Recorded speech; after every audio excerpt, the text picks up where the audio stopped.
and welcome back to the channel Anindita Ji, where we learn, speak, and succeed. So, with today's thumbnail, some of you must have understood what is this video all about.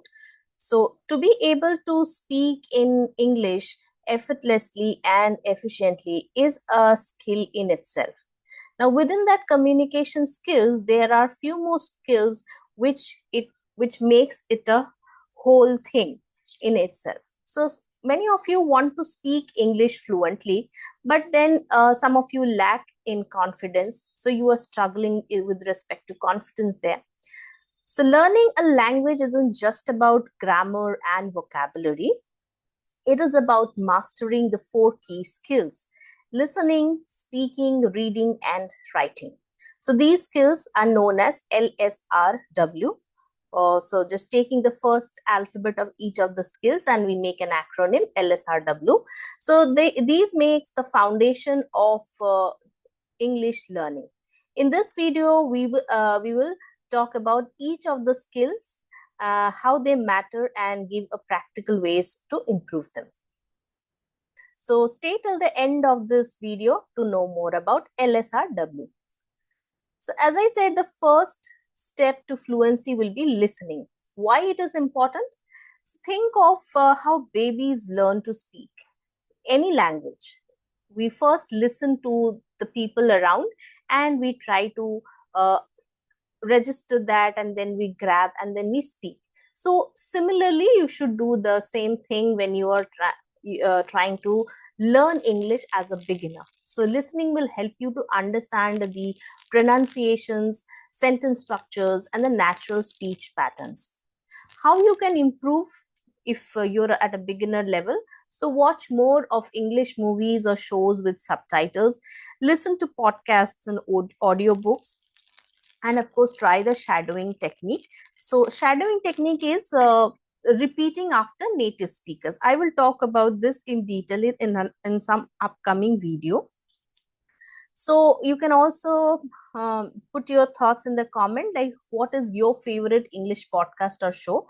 Once you follow this instruction or this tips, you start watching podcasts, and you can also put your comments there. The second will be speaking. Speaking helps you to overcome hesitation. Why it is important skill? Because speaking is the most active part of learning a language. So without practice, fluency is next to impossible. Many ESL learners hesitate due to fear of mistakes. You first of all, you are afraid of being judged for making mistakes, and that kind of holds you back from speaking effortlessly. So how you can improve here? So a small tip, that you start speaking daily. Even if you are alone, start speaking to yourself. Record yourself and listen to your mistakes. You can stand in front of the mirror and speak. See how you are talking. Or you can do a self-recording, put your mobile on, the camera on a selfie mode, and start speaking so that you can see your face also, the facial expressions also while you're speaking and you're recording.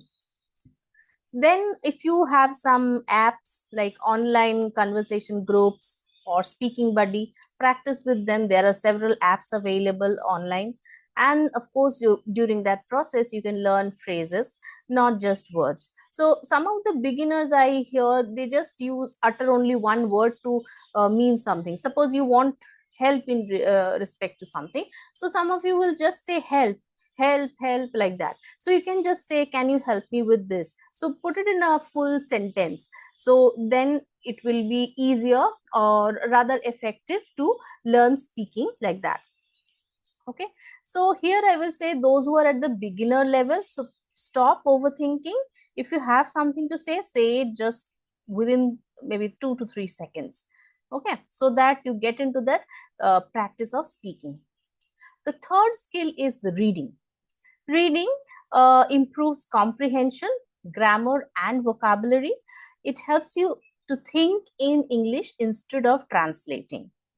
So how you can improve here? You can start with simple materials, like if you are teaching your children, then of course you can read the children's books, or you can grab a newspaper at least start reading the short news articles. So grab an English newspaper, not a regional language newspaper. Yes, if you are having that, that's absolutely fine. But at least grab one English newspaper, or I would say a magazine in English. So read some articles from there every day.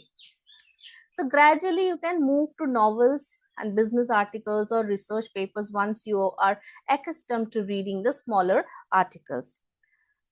So there is one method that we use in terms of reading, that is SQ3R method. So where we do survey, question, read, recite and review. I will talk about these things in some upcoming video again. And also you can practice read aloud. It will improve your pronunciation and fluency also. And the final one is the final skill is the writing. Writing will strengthen your grammar applications, spellings, and sentence structure. It will help you to organize thoughts and build confidence in communication. How can you improve here? You can maintain a daily journal in English, maybe a diary, a planner, a daily journal. So journal is like a diary. You keep writing whatever has happened to you throughout the day. You're just writing it in short, or you just practice writing. Write summaries of books. If you have read a book in the earlier section when I said you can read book, maybe you can write a short summary of whatever you understood from that book. Or if you have read a small article, then what was the takeaway from that article, you can write down. Summaries of movies, reviews of movies, or your personal experiences. If at all you are not able to write all these things, try at least 5 sentence challenge. Write 5 sentences daily on any topic, okay, and try to make full sentences. And of course there are some online tools like Grammarly for corrections, which you can use. I mean, for the beginners, at least start writing. Grammarly will talk later. So to master English, remember, the first skill is to listen and absorb. The second is speaking. Third is to read and expand your vocabulary. And finally, write to organize your thoughts. So now I hope all of you have understood why this LSRW has been put in this chronology, because the first skill is listening and the last skill is the writing one. Okay. Otherwise, we could have made it in a jumbled way. We could have put S first, then W, and then L, and then R, like that. But we have put the acronyms in this manner, or in this pattern, that is LSRW, because the listening skill will come first, then speaking, then reading, and then writing. So please put your thoughts in the comment section, particularly in terms of which skill you think is a challenge for you. Also, if you have found today's video helpful, hit the like button, share with your friends, and subscribe for more practical English language learning tips. And see you in the next video. Till then, stay well and stay tuned.